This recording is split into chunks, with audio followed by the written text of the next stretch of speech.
Thank you, Mr. Chairman. Ms. Wilkerson, in light of Jack Teixeira's leak of classified intelligence and his reportedly violent and racist online behavior that went undetected during his background investigation, what suggestions do you have to reform security clearance investigations and to prevent such people from having access to classified intelligence? Good morning, Senator. I am certainly aware of the fact that Airman Teixeira did plead guilty to an unauthorized disclosure, and am aware that the Secretary did direct a 45-day security review. And so certainly if confirmed, I would be focused on continuing to implement the Secretary's direction to enhance security in depth. And that really looks across the whole of the department and looks to also focus a culture of individual and collective accountability.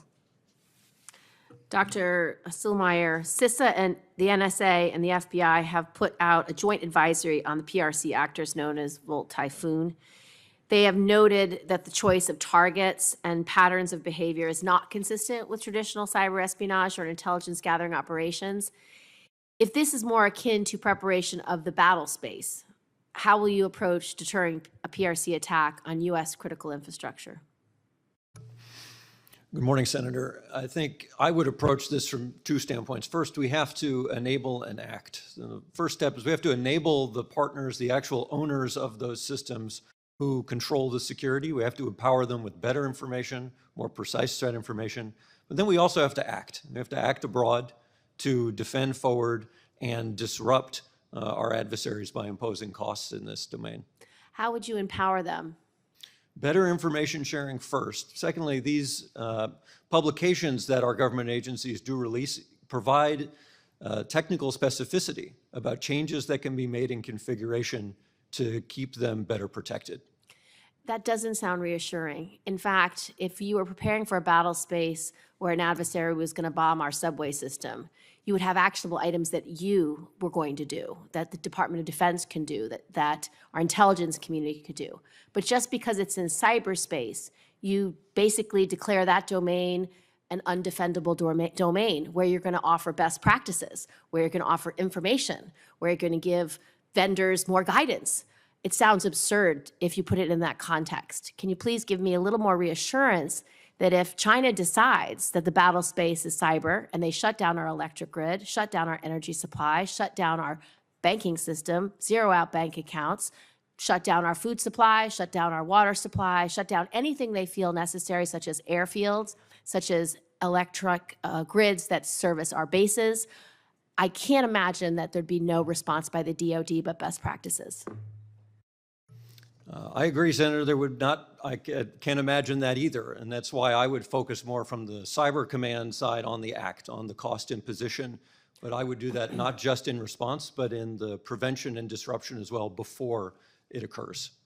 So can you discuss prevention and obstruction before and disruption before? Can you discuss that in this setting? What I can say in this setting, Senator, is that my focus on building combat power, which is really about the people, the technology, to be able to impose those costs, that's the overriding priority I would bring to the job if confirmed. We have to be, I'm sorry, Senator. Keep going.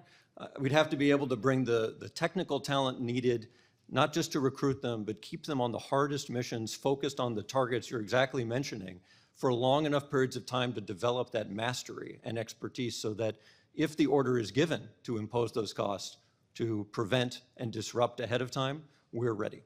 So this year's NDA, we have a requirement in it asking you to create a plan to how you're going to protect the DoD's ability to project power from our bases, project power from all of our supply chain that's necessary for our Department of Defense to function effectively from a cyber attack. A lot of times when we request a report or a study or a plan, it is delayed. Do I have your commitment then when the NDA gives you directives to prepare a plan, prepare a report, you will do so on a timely basis?